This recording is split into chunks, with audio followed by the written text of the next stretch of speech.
A Roman scribe's words have survived for 2,000 years. The secret to their permanence lies not in the parchment, but in the ink. This is not just a story about Roman ink, it is a recipe. Today we are making it ourselves. You will gain the rare experience of crafting history with your own hands, unlocking the practical chemistry that preserved an empire's thoughts. We will track down bizarre ingredients like oak galls and lampblack, and we will face a crucial mystery. Why did some ancient writings fade while others remain stark and clear? What hidden reaction turns a simple brew into a permanent stain? By the end, you will have written your own message using a technology that defied time. What forgotten invention from the past do you wish you could hold in your hands today? This search for a definitive formula quickly reveals a historical puzzle. There is no single perfect recipe for Roman ink waiting to be found in some ancient cookbook. The reality is far more intriguing. We must become detectives, sifting through fragments of evidence left behind across centuries. Our clues come from three distinct sources. First, there are the physical remains, the actual ink pots and writing implements unearthed from sites like Pompeii and Herculaneum, frozen in time. Second, we have literary hints, brief mentions in the works of naturalists like Pliny the Elder and architects like Vitruvius, who wrote about inks almost in passing while discussing other topics. And third, we have the silent witnesses, the ancient documents themselves. By analyzing their faded letters with modern tools, scientists can reverse engineer the chemistry that created them. From this scattered evidence, two dominant types of ink emerge, each with its own story. The first is carbon ink, a simple yet remarkably stable mixture. Its key ingredient is lampblack, the fine soot collected from the smoke of an oil lamp or a burning pine torch. This pure carbon powder is mixed with a binder like gum arabic and water. The result is a dense black ink that sits on the surface of the parchment. It was reliable and widely used, but it had a vulnerability. Because it did not chemically bond with the writing surface, it could be scraped or washed away. The second type is where the true alchemy begins, iron gall ink. This is the ink that will become the standard for centuries, the ink of medieval manuscripts and Renaissance treaties. Its magic lies in a reaction. It starts with two seemingly harmless ingredients, oak galls, which are abnormal growths on oak trees caused by wasp larvae, and a solution containing iron, often from rusted nails soaked in vinegar. Separately, there are pale, watery liquids, but combined they undergo a dramatic transformation, creating a deep, permanent blue-black stain that bites into the parchment. This is the ink we are chasing, the one that holds the secret to permanence. Our experiment will test this ancient recipe, but the choice of which path to follow, carbon or iron gall, is our first step into the detective work of history. Our journey into the ink begins with a scavenger hunt, a search for materials that would have been commonplace in the ancient world, but feel almost mythical today. We will start with the simpler formula, the carbon ink, to understand the foundation. The heart of this ink is pure carbon, the element that forms diamonds and coal, and for the Romans it came from fire. They collected lampblack, the velvety, impalpable soot that rises from an oil lamp's flame. To recreate this, you need a clean, controlled flame. Imagine a small ceramic dish with a wick, burning a simple oil like olive or linseed.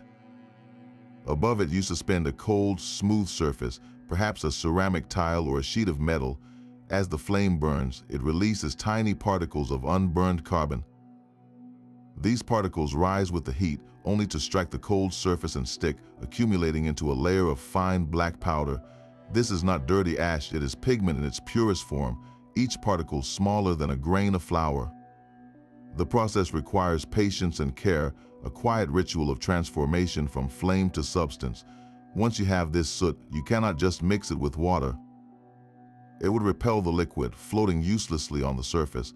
This is where the binder comes in, the ingredient that turns dust into ink. The Romans often used gum arabic, a natural sap harvested from the acacia tree.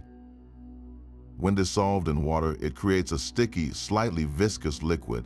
This gum acts as a glue, trapping the carbon particles in suspension and helping them adhere to the writing surface.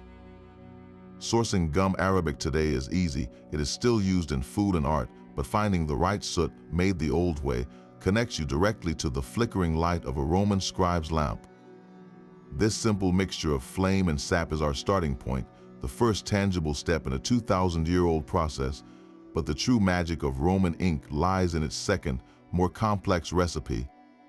To make iron gall ink, we must venture beyond the lamp's flame and into the natural world. Our first ingredient is a botanical oddity, the oak gall. Walk through an oak forest in late summer, and you might notice hard, round growths clinging to the leaves or twigs, resembling small, woody apples. These are not fruits, but the tree's reaction to a tiny architect, a gall wasp. The wasp lays its egg in the oak's tissue, and the tree, in response, grows a protective shell around the developing larva. Inside this shell, the chemistry is extraordinary. The gall concentrates massive amounts of tannic acid, a bitter, astringent compound. For our ink, this acid is the crucial agent. When you crack open a dry oak gall, the interior is a powdery, yellowish-brown substance, packed with potential. Finding these galls requires a keen eye, a forager's patience, and an understanding that you are harvesting the result of a centuries-old interaction between insect and tree. With our galls collected, we turn to the metallic heart of the reaction, the source of iron. The Romans would have used what was readily available, often a byproduct of their metalworking. A common source was iron sulfate, known historically as papyrus or green vitriol. This pale green crystalline substance forms when iron-rich minerals like pyrite are exposed to air and water, or as a residue from metal processing. It is not pure iron, but a salt rich in the metal ions we need. Sourcing this today means seeking out iron sulfate, often sold as a garden supplement for treating moss, a humble modern echo of an ancient industrial byproduct. The final piece of the puzzle is the solvent, the liquid that brings everything together. Recipes call for rainwater, valued for its softness and purity, or vinegar, which adds its own mild acidity. This choice reflects a holistic approach, using naturally occurring materials to unlock a chemical transformation. Each component, from the wasp-altered oak to the rust-derived crystals, is a piece of a puzzle that, when combined, will create something entirely new and enduring. The tools of the Roman scribe were extensions of their hands, each one designed for a specific purpose in the alchemy of writing. To truly understand their ink, we must first assemble their workshop. Our modern kitchen or garage must be temporarily transformed, its clean lines giving way to the functional clutter of an ancient scriptorium. The centerpiece of our preparation is the mortar and pestle. This is not a delicate spice grinder, but a heavy, coarse stone bowl and club. Its purpose is brute force transformation. Inside it, our gathered oak galls must be crushed from hard, woody spheres into a coarse, brown powder. You will hear the satisfying crack and grind as the galls give up their structure, releasing their tannic treasure. This powder is the foundation of our reaction, and its consistency matters. A finer grind means more surface area for the chemistry to work. Next, we need vessels. The Romans used ceramic beakers and glass flasks when they could get them, materials inert enough not to interfere with the acidic mixtures we are about to create. For our iron gall ink, we will need at least 2 containers, one for steeping the gall powder and another for dissolving our iron source. A small brazier or a safe, controlled heat source like a candle warmer becomes our furnace, not for smelting metal, but for gently heating solutions to encourage dissolution, to mimic the warmth of a Mediterranean sun on a clay pot. And finally, we must prepare to receive the ink. The Roman pen was a simple red, its end cut and shaped to a fine point, a disposable nib that would be trimmed and recut as it wore down. For our parchment, we can use thick, high-quality paper, or even actual parchment if available, surfaces that will absorb and hold the ink as the ancients intended. Arranging these items before you, the mortar stained with tannin, the glass beakers waiting, the red pen resting beside a blank sheet, completes the transformation.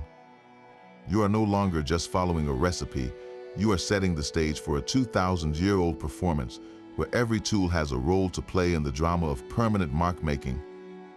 The lampblack sits before us, a soft pile of captured shadow. This is where our experiment truly begins, with the transformation of soot into something useful. The first step is to grind the lampblack into an even finer powder. If you collected it yourself, it may already be quite fine, but to ensure a smooth ink without gritty particles, we take it to the mortar. Using the pestle, we grind with a gentle circular motion. The goal is not to crush it, but to break apart any tiny clumps, creating a uniform, velvety dust.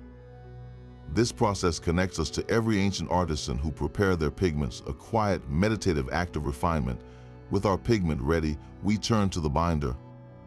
We mix a small amount of gum arabic crystals with warm water, stirring until the water becomes slightly cloudy and viscous, like a thin syrup. This gum solution is the vehicle that will carry our carbon. Now we combine them. We add a small spoonful of our finely ground lampblack to the gum solution in a clean dish. The initial mix is startling. The black powder seems to resist the liquid, floating on top in a tense layer. This is the first challenge, achieving the perfect consistency. We stir patiently, pressing the paste against the side of the dish to work out every lump. The mixture will fight you at first, wanting to be either a dry paste or a watery gray wash. We add the lampblack or the gum solution in tiny increments, adjusting by feel. The ideal carbon ink should have the body of heavy cream, flowing smoothly from the stirrer but leaving a rich, opaque line behind. After several minutes of careful adjustment, the transformation is complete. We dip a red pen into the mixture and draw a line on a scrap of parchment.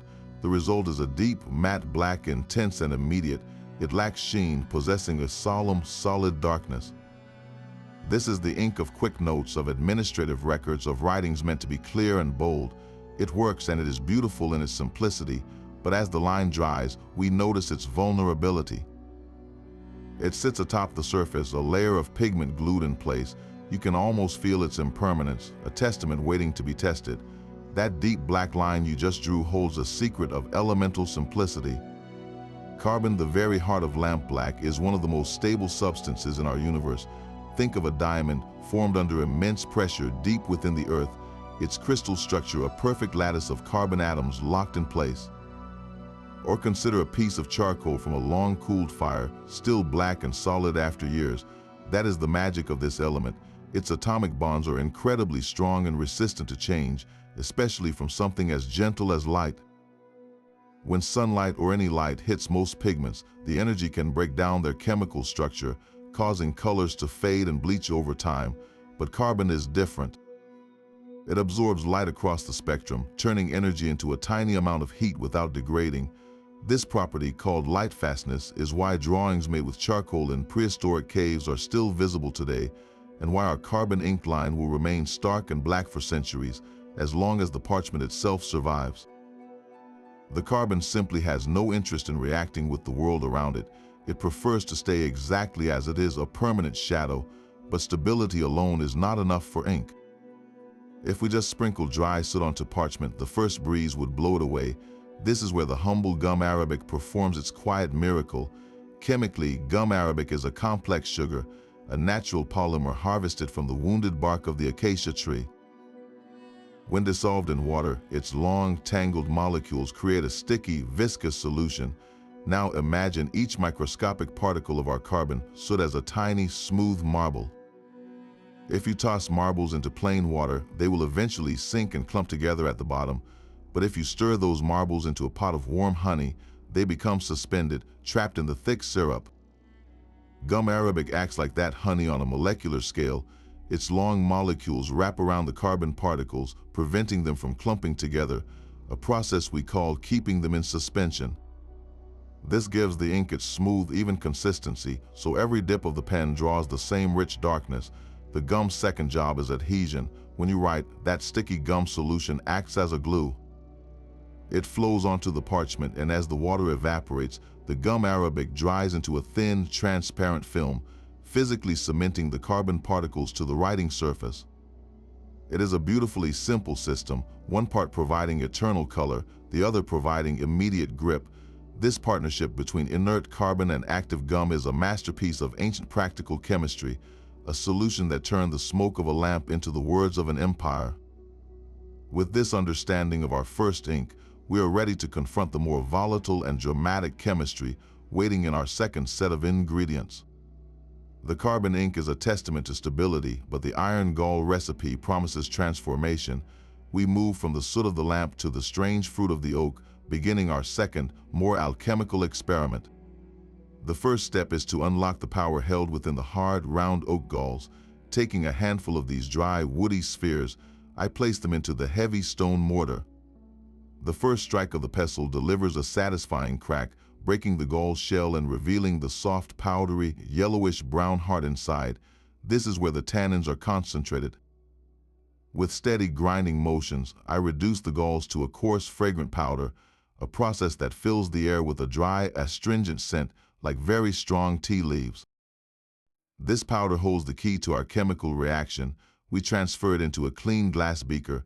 Following the ancient preference for pure solvents, I pour warm rainwater over the crushed galls, just enough to cover them. Some recipes suggest a touch of vinegar to aid the extraction, so I add a small splash. The liquid immediately begins to darken, leaching the tannic acid from the plant matter. We set this mixture aside to steep, a patient infusion that might take hours or even days, allowing the water to slowly turn a deep amber brown. In a separate container, the metallic component awaits. I measure out a small spoonful of iron sulfate crystals, their pale green color reminiscent of sea glass or aged copper. These crystals are the source of our iron ions. I add them to another beaker of warm rainwater, stirring gently. Unlike the gall mixture, this one clarifies quickly, the crystals dissolving into a clear, faintly yellow-green solution. It looks deceptively innocent, like lightly tinted water, but this liquid is charged with potential, holding the iron that will act as a mordant, a binding agent. Now we have our two separate brews, one organic and brown, the other metallic and clear. They sit side by side, completely harmless on their own. This is the quiet before the storm.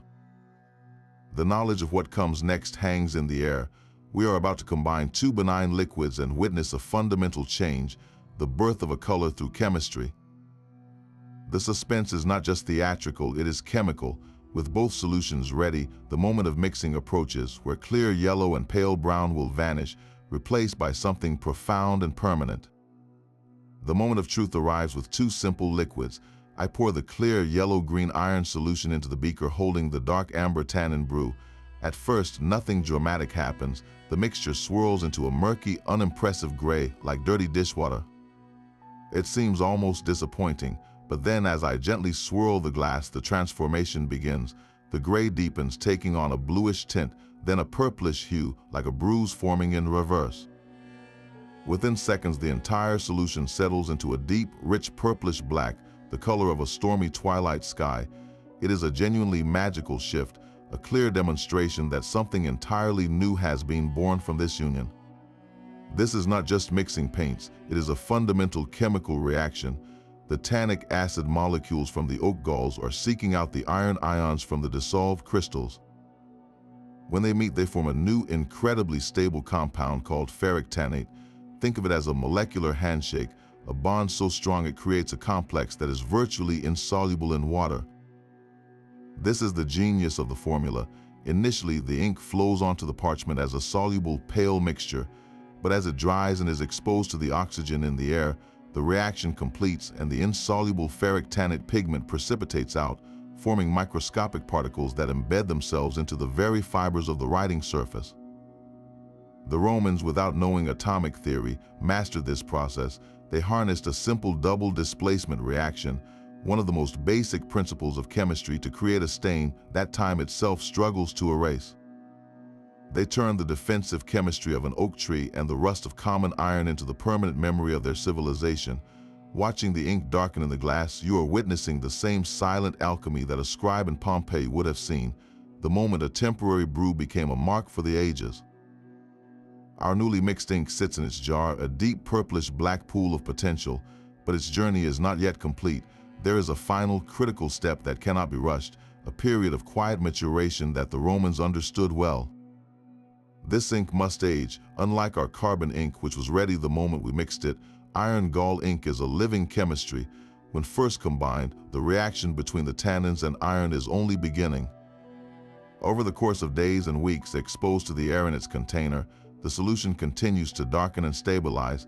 The color shifts from that initial purplish hue to a deeper, truer black, and the suspended particles settle, creating a smoother, more reliable ink.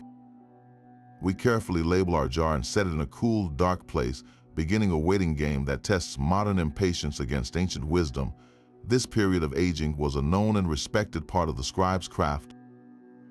Roman ink makers and writers would prepare their ink in batches, storing it in sealed ceramic or glass vessels, sometimes for months before use. The naturalist Pliny the Elder, in his sprawling encyclopedia of the natural world, makes passing note of the superior quality of aged writing inks, implying a common understanding that time improved the product.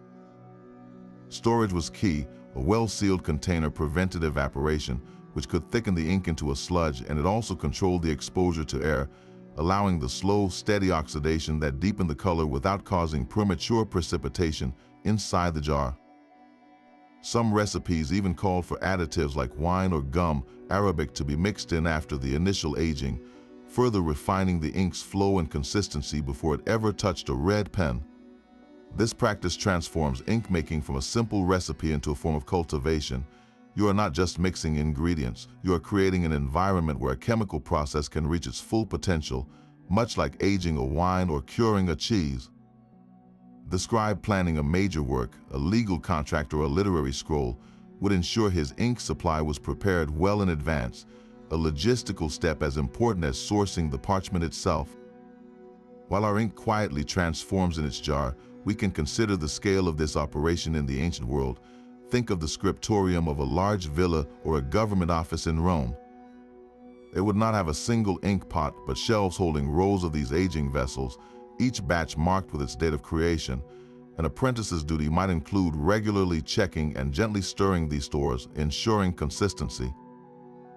The ink itself was a valuable commodity, a product of gathered, traded, and processed materials. Its preparation was a blend of recipe and ritual, a hands-on chemistry that required observation and patience. This waiting period also served a practical purpose beyond chemistry. It allowed any remaining grittiness from the crushed galls to settle to the bottom, so the scribe could decant the clear fluid from the top, avoiding a clogged pen. So as we leave our jar to rest, we are participating in a slow, deliberate rhythm of creation that stands in stark contrast to our world of instant results. The best ink, like the most enduring words, could not be hurried. What other ancient technologies demanded this kind of respectful patience from their creators? The ink's long rest is over, its deep black color now settled and stable, but to truly test it, we need the instrument that will give it voice, the Roman pen. Our modern pens with their sealed reservoirs of ink are a world apart from the simple, direct tool of the ancient scribe. We begin with a length of dried red, a hollow, sturdy stalk that grows in marshy areas. The first step is to cut it to a comfortable writing length, about the span from your fingertips to your palm. One end is then cut at a sharp, slanted angle, creating a pointed tip. This is your basic nib, but the real craft comes next, the shaping. With a very sharp knife, you make a careful slit right down the center of that slanted tip, about ½ inch long. This split is the pen's secret. It will hold a tiny reservoir of ink by capillary action, drawing the liquid down to the point. Then you gently sharpen both sides of the tip to a fine, symmetrical point, being careful not to crush the delicate fibers. The final result is a humble, elegant tool, entirely disposable and endlessly renewable. A scribe would have had a handful of these at the ready, trimming the point afresh whenever it grew dull or splayed. For comparison, we can look ahead in history to the quill pen, made from the sturdy flight feather of a large bird like a goose. The quill, which became dominant in the medieval period, offered a finer, more flexible point capable of the beautiful hairline strokes and flourishes of calligraphy. But the red pen is its sturdier, more pragmatic ancestor. Its line is broader, slightly rougher, with a distinct character. When you dip it into the ink, you can see the liquid climb up that central slit, held there by surface tension. Writing with it requires a different posture and pressure. You hold it at a lower angle, and you must write with a confident, steady hand. The red does not glide, it scratches and whispers across the parchment, depositing the ink with a tactile feedback you feel in your fingers. This physical connection is vital. You are not just applying a color, you are engaging in a manual process where the quality of your tool directly affects the mark it makes. A poorly cut nib will blot and scratch, a well-made one will deliver a clean, even line. Preparing this simple pen completes our authentic workshop. Now, with both ink and instrument ready, we can finally put our ancient recipes to the ultimate test to see which one truly earns the title of Rome's permanent record. The parchment is ready and the reds are sharpened. It is time for the first major test to see how these ancient inks behave on the writing surface they were designed for. We have a sheet of modern papyrus, a close cousin to the material Roman scribes would have used, its fibrous surface a landscape of tiny ridges and valleys. Dipping the red pen first into the carbon ink, I feel the thick liquid cling to the split nib. The first stroke is a revelation. The ink flows with a smooth, heavy opacity, laying down a dense, matte black line that is instantly bold and legible. It is like drawing with liquid charcoal. The carbon particles, suspended in their gum Arabic binder, sit proudly on top of the papyrus fibers. You can almost see the texture of the sheet beneath the ink, as the color does not sink in but coats the surface. This gives it an impressive graphic presence. However, this very quality presents its first challenge. On a less than perfectly smooth patch, the line can skip or blob slightly as the pigment is deposited rather than absorbed. There is no feathering. The edges of the line remain crisp and defined because the gum binder holds the particles in place. The result is stark and beautiful, a statement in pure black. After it dries, I run a finger lightly over it. There is a slight gritty raise to the line, tangible proof that the ink is a layer on top, not a part of the material itself. Now we clean the pen and turn to the iron gall ink. The experience is entirely different. The ink, now a deep blue black, is thinner and flows more readily from the pen, almost like a dark tea. It soaks into the papyrus with an eager immediacy, staining the fibers rather than coating them. The line appears at first a faint grayish purple, which is initially alarming. But as I watch, right before my eyes, it begins to darken. The oxygen in the air works its chemistry, and within a minute, the line transforms into a deep, cool black with a slight silvery sheen where the light catches it. This ink does not sit on the surface, it becomes the surface.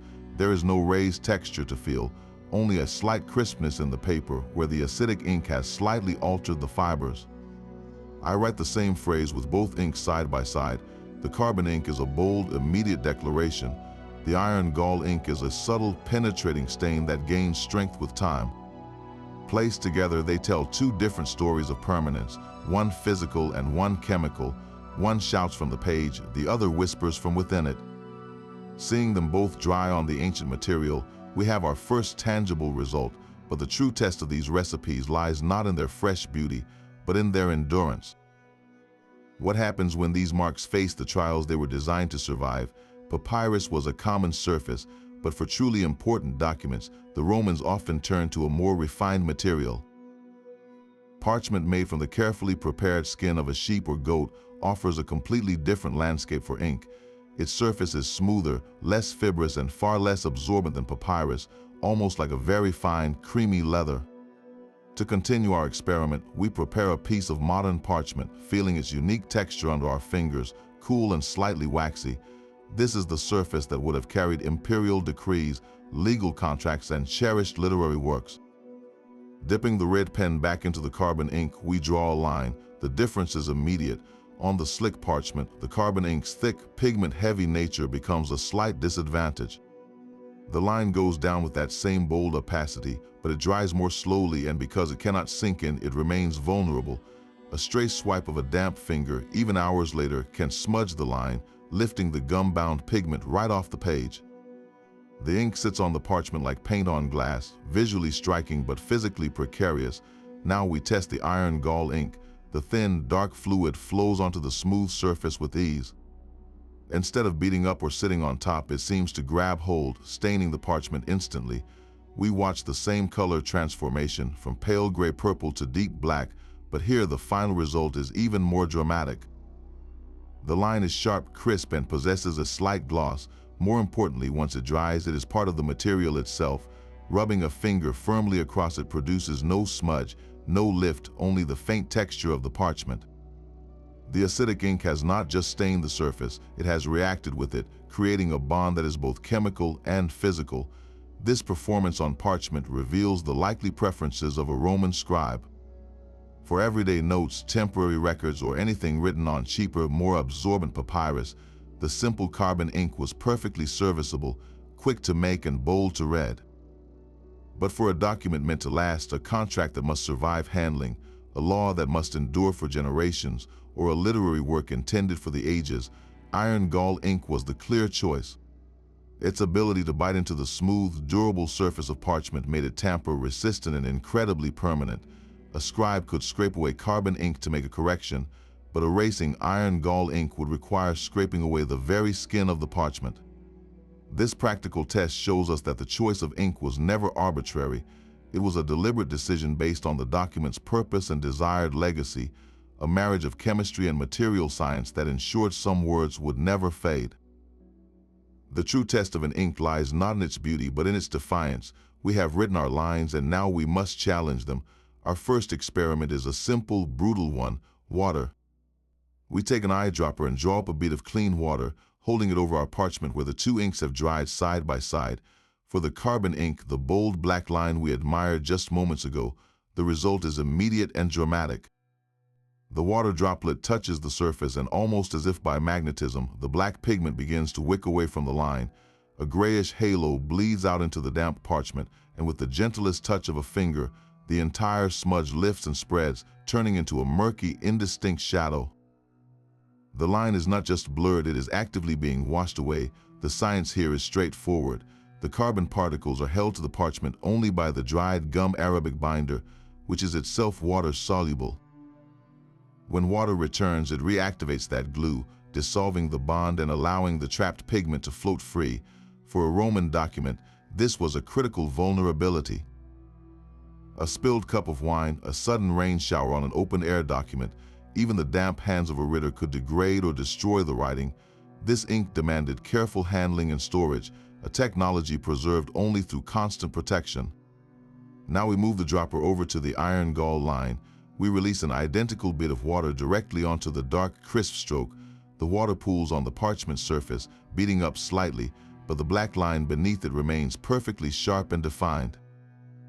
We let it sit for a full minute, watching. Nothing happens. The ink does not run, it does not bleed, it does not even soften. We can press a clean corner of a paper towel into the droplet to soak it up, and when we lift it away, the line is untouched, as dark and precise as the moment it dried.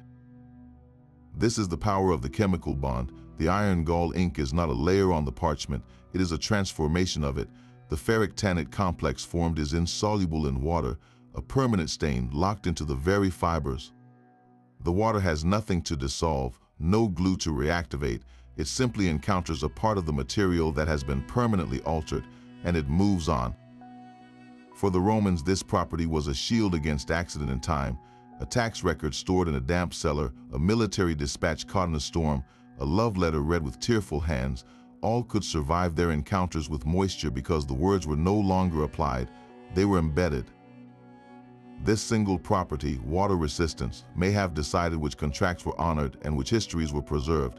It turns a simple writing fluid into a guardian of memory, ensuring that some messages, once sent, could never be washed away. Water proved a formidable test, but time itself holds an even greater power to erase. Light, the very thing that lets us read, is the silent enemy of color. Our next experiment moves from the threat of moisture to the slow, invisible assault of illumination. We prepare two fresh strips of parchment, one inscribed with our bold carbon ink, the other with the penetrating iron gall. We place them side by side in a bright window where they will bask in hours of direct sunlight each day, a simulation of centuries of gentle exposure in a library or archive. This test measures a property called light fastness, the resistance of a pigment to fading when exposed to electromagnetic radiation, which is simply the scientific term for light. Most colors we see are created by molecules that absorb certain wavelengths of light and reflect others, but that absorbed energy is destructive. It can break the chemical bonds holding those color molecules together, bleaching them over time. Think of a colorful poster taped to a sunny window, how its vibrant reds and blues slowly wash out to pale pinks and grays over a single summer. That is light at work, dismantling color molecule by molecule. We check our samples after the first full day. The carbon ink line remains a stark, unyielding black. After a week, it is unchanged. The reason lies in its fundamental chemistry. Carbon black is not a traditional pigment molecule. It is an element in one of its purest forms. Its atomic structure is a vast network of strong bonds that simply absorbs all visible light, turning that energy into a minuscule amount of heat without undergoing any chemical change. It is incredibly light-fast, which is why prehistoric charcoal drawings in caves are still visible after tens of thousands of years. The carbon in our ink shares that timeless stability.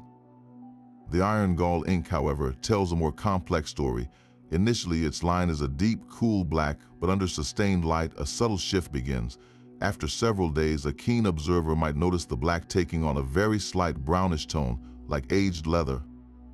This is because the ferric tannate complex, while incredibly stable against water and wear, can undergo a very slow photochemical reaction. The intense energy of light, particularly ultraviolet light, can gradually reduce the iron compound, subtly altering its structure and thus its color. It does not fade to invisibility, but it can darken or shift in hue over decades or centuries of exposure.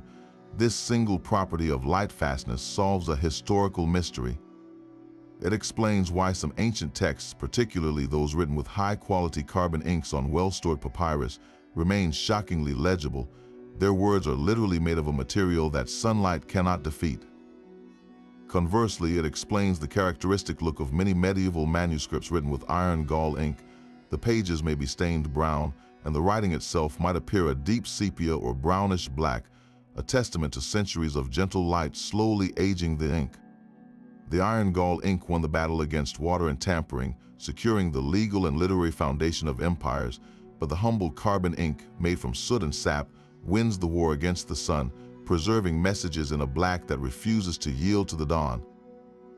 This duality meant that the survival of a text often depended not just on the scribe's choice, but on the accident of where that document spent its long life, in a sunlit room or a darkened chest.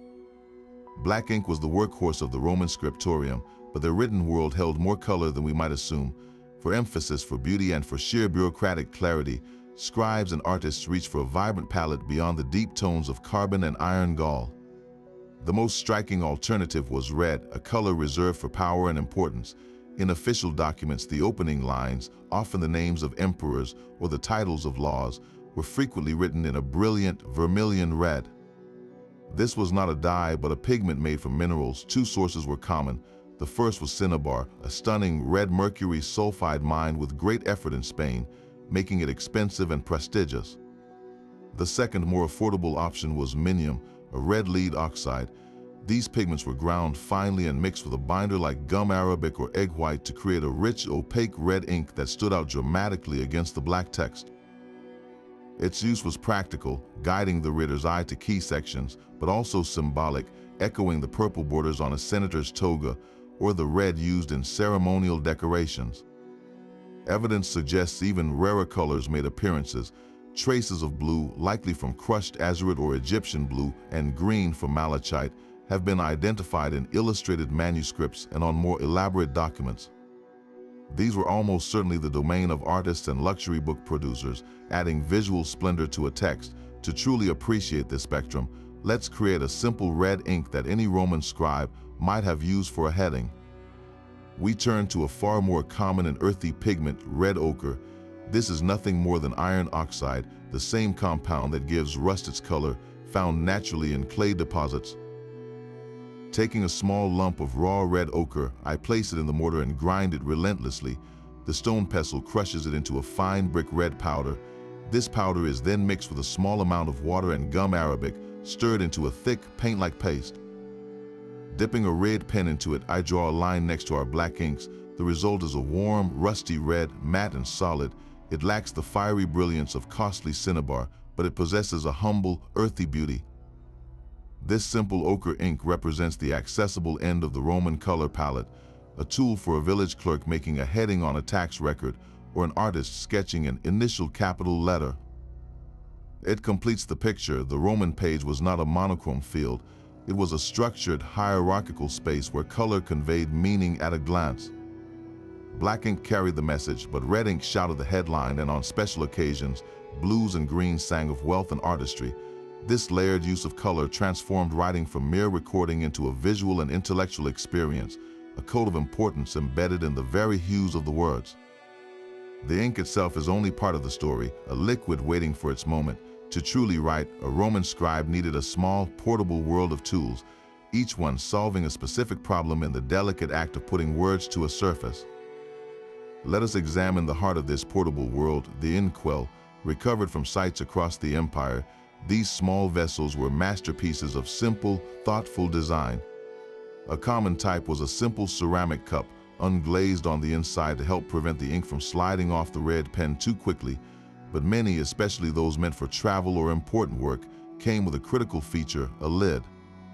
A fitted ceramic or bronze lid served a dual purpose. Primarily, it slowed evaporation, keeping the ink from thickening into a useless paste under the Mediterranean sun.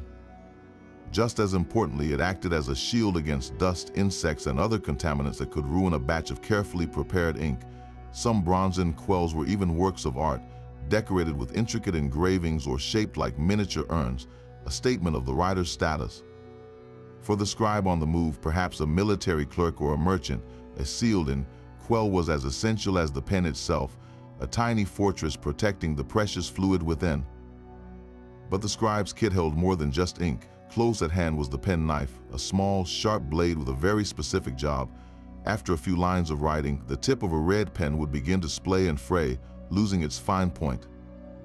The scribe would use this knife to carefully trim the red, cutting it back to a fresh, sharp edge, a maintenance task as routine as sharpening a pencil. For the writing surface itself, preparation was key. New parchment could have slight bumps or oily patches. To smooth it, a scribe might use a piece of pumice stone, a lightweight volcanic rock with a rough texture. Rubbing it gently across the surface would create a perfectly even, slightly toothy finish that held the ink beautifully. And what of mistakes? Erasers did not exist, but corrections were possible. A small damp sponge was a vital tool. For an error in carbon ink which sat on the surface, a scribe could carefully dab at the wet smear, lifting most of the pigment away before it dried. For a deeper stain or a dried error, the only solution was the knife again, used to gently scrape the parchment surface, a risky maneuver that could thin or tear the material. Each of these objects, from the lidded inkwell to the humble sponge, tells us that writing was a physical, tactile craft. It was a series of small, deliberate actions, a dance between hand, tool, and material. Every document that survives is a testament not just to the ink's chemistry, but to the scribe's skilled navigation of this entire process, where a single slip of the knife or a gust of wind over an open inkwell could undo hours of work. This careful, methodical world stands in quiet contrast to our own, reminding us that the permanence of words was once earned through a symphony of simple, reliable tools.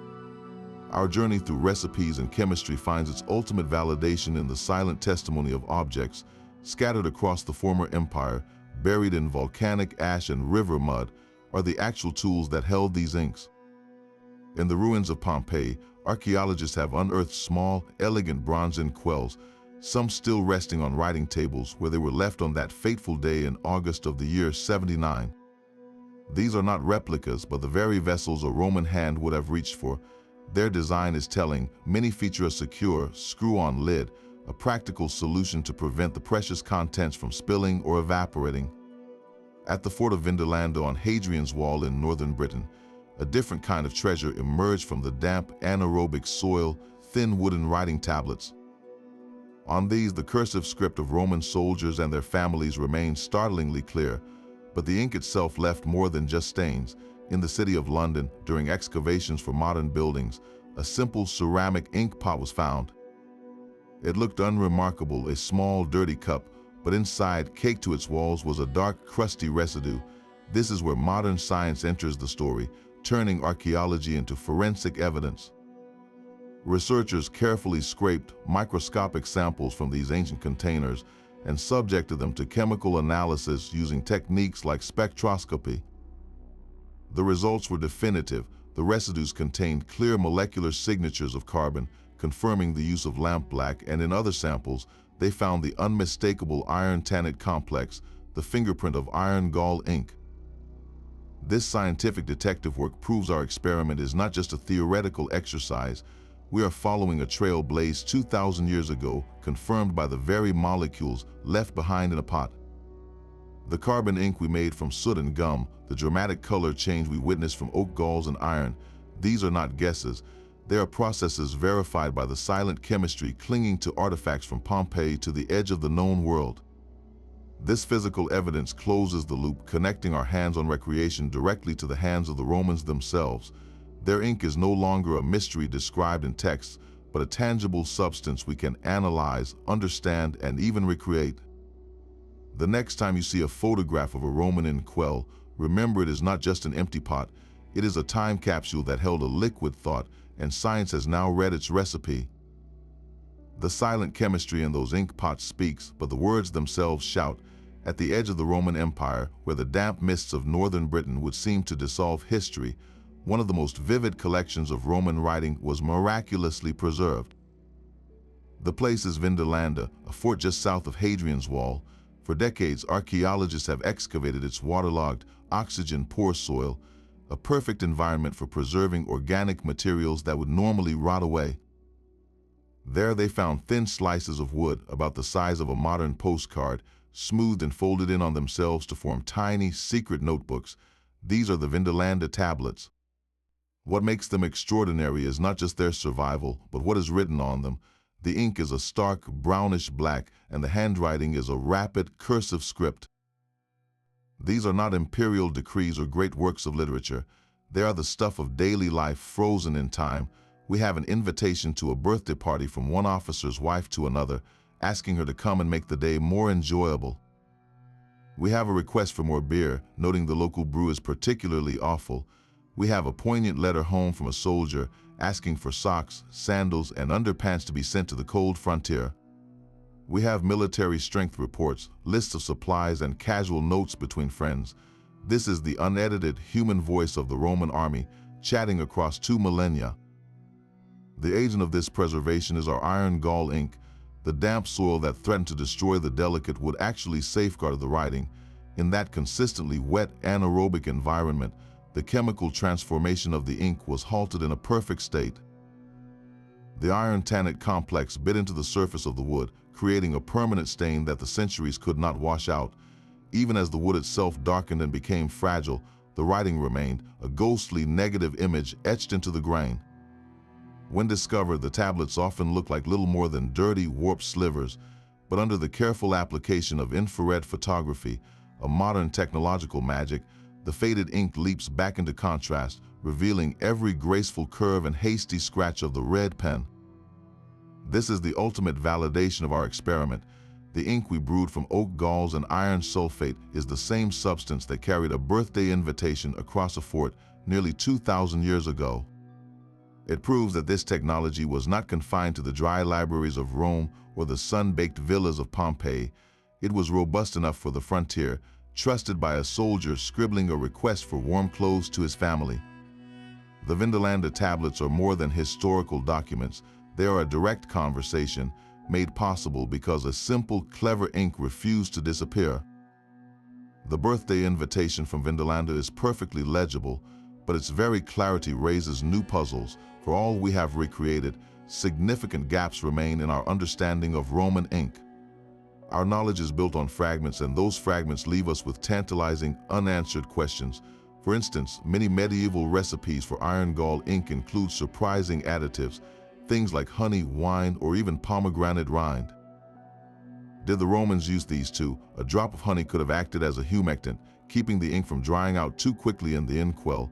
A splash of wine with its own natural acids and sugars might have subtly altered the ink's viscosity or its final color. These were not random ingredients. They were precise tools for fine-tuning the writing experience, and we simply do not know how widely the Romans employed them. This leads to a broader mystery. How did these recipes change from one corner of the empire to another? A scribe in the dry heat of Egypt had different needs than a clerk in the damp, cool frontier of Britain. Local materials would have dictated substitutions. In Egypt, they might have used carbon black from burnt olive pits instead of lampblack.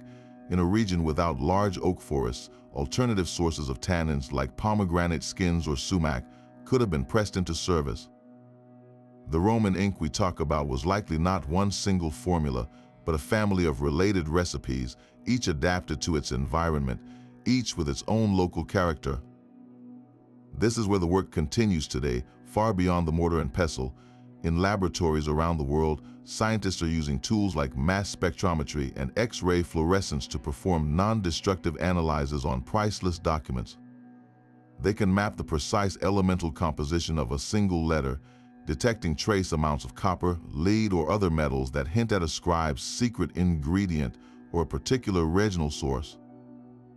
Historians are combing through overlooked texts, searching for passing mentions of ink making in agricultural manuals or poetry. Each new discovery adds another piece to the puzzle.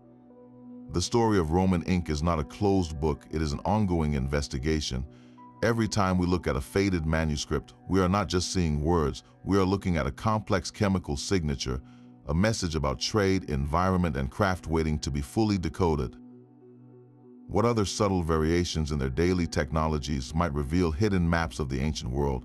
Those faded letters hold chemical secrets invisible to our eyes. To read them, we must borrow the vision of modern science, using tools that can identify a single ingredient in a 2,000-year-old stain without ever touching the precious document. This is the world of non-invasive analysis, where ancient craft meets cutting-edge technology. Two powerful techniques are leading this detective work. The first is Raman spectroscopy. Imagine shining a very specific, intense beam of laser light onto a tiny spot of ancient ink, smaller than the period at the end of this sentence. The molecules in that ink vibrate at their own unique frequencies. When the laser light hits them, some of that light's energy is absorbed, causing the molecules to vibrate even more, and the scattered light that bounces back has a slightly altered fingerprint. A sensitive spectrometer reads this scattered light, creating a graph with peaks and valleys that act like a molecular barcode. The peak for carbon black looks very different from the peak for iron gallate, allowing scientists to definitively say which ink was used, even on a document that appears uniformly brown to our eyes. The second tool is the scanning electron microscope, or SEM. This instrument takes us into a landscape of incredible magnification. A focus beam of electrons scans across the ink surface, and detectors build up an image with extraordinary detail, revealing the microscopic world of the scribe's craft. At thousands of times magnification, we can see the individual particles of lampblack, their jagged, nanoscale shapes. We can see the crystalline structures of iron sulfate that fail to fully dissolve. We can even map the distribution of elements, showing exactly where iron or carbon is concentrated in a single stroke of a pen. This is not just about confirming our recipes, it is about understanding the scribe's technique. The size and shape of pigment particles tell us how finely they were ground. The presence of unexpected elements like copper or lead can point to a specific mineral source or a local recipe variation. This scientific analysis does more than satisfy historical curiosity. It directly guides the crucial work of conservation. When a conservator at a museum faces a fragile papyrus scroll or a crumbling medieval parchment, they need to know exactly what they are dealing with. Is the ink acidic and slowly eating through the page? Spectroscopy can reveal its pH. Is the black color actually a layer of carbon, or has it degraded into something else? Raman analysis can provide the answer. This knowledge dictates every decision, from the humidity level in the display case to the chemical composition of any solution used for cleaning or stabilization. By understanding the ink at a molecular level, we can create environments that slow its decay, ensuring these words survive for another 1,000 years. The silent collaboration between the Roman ink maker and the modern scientist is a bridge across time, using light and electrons to protect the very messages that light and chemistry first brought into being. The final proof lies not in the analysis, but in the act itself. After all this searching and mixing, testing and waiting, we must now become the scribe. The parchment is smoothed, a single sheet of creamy, durable calfskin. The red pen, its tip freshly cut to a fine, sharp point, rests in my hand, and before me in a small ceramic cup is the ink that has earned its place, our own iron gall brew, now a deep and solemn black after its patient aging. This is no longer an experiment, it is a performance. The words I choose are not random, they are a bridge. I decide to inscribe a few lines from Virgil's Aeneid, a text every educated Roman would have known, a story of foundation and destiny that echoed the empire's own myth. The specific fragment feels right, it speaks of enduring labor and memory. Dipping the pen, I watch the dark fluid climb the central slit, held by capillary promise. The first touch of red to parchment is a whisper of resistance, a soft scratch that is both sound and sensation. The ink flows not as a painted line, but as a stain, sinking into the skin with an eager immediacy. The letters appear at first a faint, ghostly gray, the iron and tannin not yet fully wed. I continue forming the elegant, angular capitals of a formal bookhunt, each stroke deliberate. As I finish the first word, a transformation begins. The gray darkens to a rich purple-brown, and then before my eyes, deepens further into a true, glossy black. It is like watching time-lapse photography of centuries, the ink gaining its permanence second by second. I write a full line, then another, creating a small block of text that looks as if it could have been lifted from a first-century library. The process is slow, meditative. A modern pen glides, but the red demands engagement, a slight pressure and constant awareness of its angle. A moment of hesitation creates a blot. A too quick stroke leaves a faint, skipping line. This is the human variable, the imperfection that authenticates the artifact. When the final letter is drawn, I set the pen aside and simply look. There it is, a physical object that did not exist an hour ago, yet it carries the weight of 2 millennia of technique. It is not a replica, it is a recreation, born from the same materials, the same chemistry, and now the same deliberate hand. This small square of parchment, marked with Virgil's timeless words, is the synthesis of everything we have explored. It is the oak gall and the iron, the soot and the gum, the patience and the craft, all condensed into a few strokes of enduring black. Holding it, you are not just looking at a result, you are holding the answer to our original mystery, a testament written in the very substance of history itself. What would you choose to write if your words had to last for 2,000 years? That final stroke of the red pen leaves more than just words on parchment. It leaves a quiet understanding, a personal answer to questions we could only ask from a distance. Looking back at the entire process, the surprises were not in dramatic failures, but in subtle successes. The carbon ink was undeniably easier to make, a straightforward mix of soot and gum that delivered immediate, bold results. It felt practical, almost modern in its simplicity. But the iron gall ink, for all its patient steps and chemical suspense, was profoundly more satisfying. Witnessing that clear liquid darken into permanence was like watching a secret unfold, a direct connection to the alchemy that scribes relied upon for centuries. In terms of historical robustness, the iron gall ink clearly wins the crown. Its resistance to water, its ability to bite into parchment, and its dominance in the archaeological record from Vindolanda to Pompeii mark it as the engine of lasting records. The carbon ink, while brilliantly light-fast, was the workhorse for tasks where longevity was less critical than clear, immediate communication. This hands-on journey transforms our view of the ancient world from a series of grand events into a landscape of countless, careful acts. We stop seeing just emperors and legions and start seeing the clerk in a provincial office, grinding his oak galls at dawn. We hear the scratch of a red pen in a frontier fort as a soldier writes home for socks. The ink is what made the empire function, from tax receipts and supply lists to poetry and legal contracts. It was the bloodstream of administration, the physical thread connecting Rome to its farthest provinces. By recreating it, we demystify the past in the most powerful way possible, not by reading about it, but by doing. We learn that their technology wasn't magic, it was intelligent, adapted, and born from a deep observation of the natural world. This appreciation for an everyday object, a pot of black liquid, reframes history. It reminds us that civilization is built not only on ideas, but on the humble, reliable tools that allow those ideas to be recorded, sent, and saved. The true lesson from our laboratory is that sometimes, to understand how a world thought, you must first understand what it wrote with and feel the weight of that ink as it leaves your own hand. That small square of parchment inscribed with our own hands is more than a test result. It is a seed. The ink we brewed did not vanish with the Roman Empire. It traveled forward, its formula carried by scribes and monks into the dimly lit scriptoria of medieval Europe. Their iron gall ink found its true dominion. As the organized bureaucracy of Rome fragmented, the preservation of knowledge retreated into the walls of monasteries. Here in quiet, dedicated labor, the Roman recipe was not just kept alive, it was perfected. Monastic scribes, copying the Bible, classical texts, and liturgical works by the thousands, relied utterly on the permanence of iron gall ink. They standardized its production, writing down precise recipes in their own technical manuals, ensuring that every word they copied onto precious vellum would endure. This was not merely craft, it was a sacred duty, and the ink was their divine tool. The black letters on pages like the Book of Kells or the Lindisfarne Gospels, still vibrant after 12 centuries, are a direct legacy of that Roman chemistry, a continuous thread of technology protecting faith and knowledge through Europe's so-called Dark Ages. By the time of the Renaissance, this ink was the undisputed standard. It flowed from the pens of Leonardo da Vinci in his notebooks, of Martin Luther nailing his theses, and of Shakespeare drafting his plays.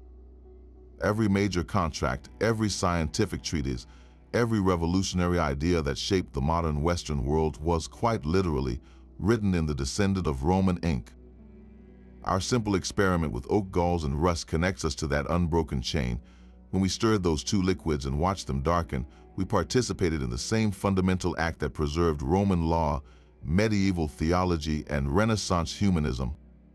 This humble technology provided the physical stability for intellectual revolution. Without a reliable, permanent ink, the painstaking work of copyists would have faded, laws could have been altered without trace, and the great thoughts of philosophers could have dissolved into forgotten whispers. The ink was the silent guardian of the written word, the unsung hero of history's continuity. It allowed knowledge to accumulate, to be debated, and to be passed forward, generation after generation. So the next time you see a photograph of an ancient manuscript or a Renaissance letter, look beyond the elegant handwriting, see the deep, enduring black of the strokes. That color is a story of adaptation and survival, a chemical recipe born in the ancient world that became the foundation upon which our collective memory was built. What other everyday inventions, now invisible to us, might be holding the very framework of our civilization together? The deep black of our ink line is a final, silent answer. We began with a mystery, a question of how words survived millennia, and we end with two distinct solutions in a jar. Carbon ink, born from the soot of a lamp, gave us permanence through sheer stability, a bold declaration that sits upon the surface. Iron gall ink, forged from the strange partnership of oak galls and rust, gave us permanence through chemical marriage, a stain that becomes one with the page itself. One defies the sun, the other defies water and time, each a brilliant answer to the ancient problem of making a mark that lasts. But this journey was never just about identifying ingredients. It was about the feel of the oak gall powder in the mortar, the startling alchemy of watching clear liquids turn to deep black, the soft scratch of a red pen on parchment.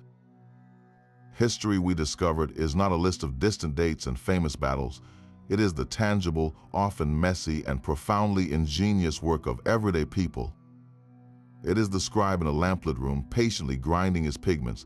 It is the soldier on a damp frontier, dipping his pen to ask for warm socks. It is the quiet satisfaction of solving a 2,000-year-old recipe with your own hands. This is where the past becomes real, not through a glass case in a museum, but through the weight of a pestle and the smell of tannin. Your own kitchen or workshop can become a laboratory for these lost arts. What forgotten process would you choose to resurrect? Share your ideas for historical experiments in the comments below. If you enjoyed this journey from mystery to creation, subscribe for more adventures where we rebuild the ancient world, one ingenious invention at a time.